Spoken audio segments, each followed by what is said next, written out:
For more than 2 years, the Perseverance rover team has added over 850 names for Martian rocks, drill targets, and other locations. And we're gonna need a lot more. But where did these names come from? Let's find out the process.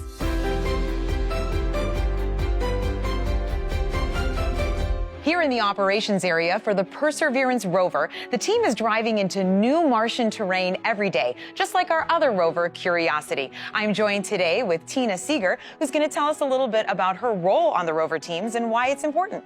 Well, I'm a geologist who studies rocks on Mars. So just like on Earth, geologists on Mars rely on familiar names on a map to understand the landscape and communicate with each other about the rocks seen by the rovers. Curiosity and Perseverance are located in different craters, more than 2,000 miles from each other, and naming rocks in those craters after places on Earth. Curiosity just drilled Ubahara, named after a national park in Brazil, and Perseverance is studying Belva Crater. Belva is a town in West Virginia named after Belva Ann Lockwood, who was one of the first women to run for president. So who decides the names on Mars?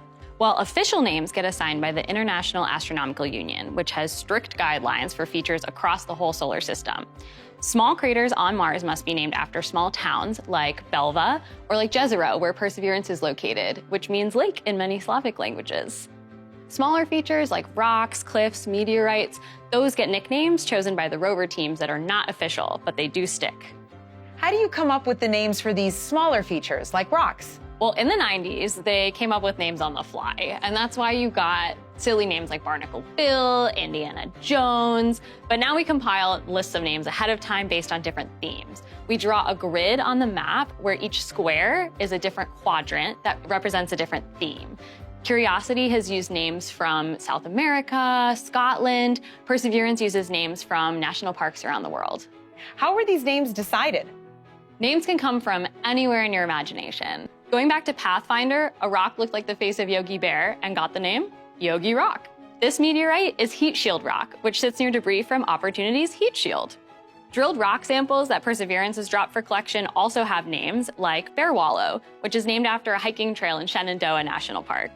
One of my favorite Curiosity targets is called Bonanza King, which is named after the Bonanza King rock formation near Death Valley. Here, we see an area that resembles a strip of bacon when viewed from space, so we jokingly called it the Bacon Strip. Since arriving at the site with Perseverance, we had to give it a name that fit the Shenandoah theme, so we chose Hog Wallow Flats. If you could come up with a name for a rock, what would it be? I spent 7 summers as the Night Skies Ranger at Mount Rainier National Park, so I'd probably pick something named after Mount Rainier or a place that's special to me inside the park. Luckily, I got to map the Mount Rainier quadrant in Jezero Crater, so if we drive through it, that dream might become a reality. To get the latest updates on Curiosity and Perseverance, follow @NASA JPL and @NASA Mars on social media, or take a deeper dive at mars.nasa.gov.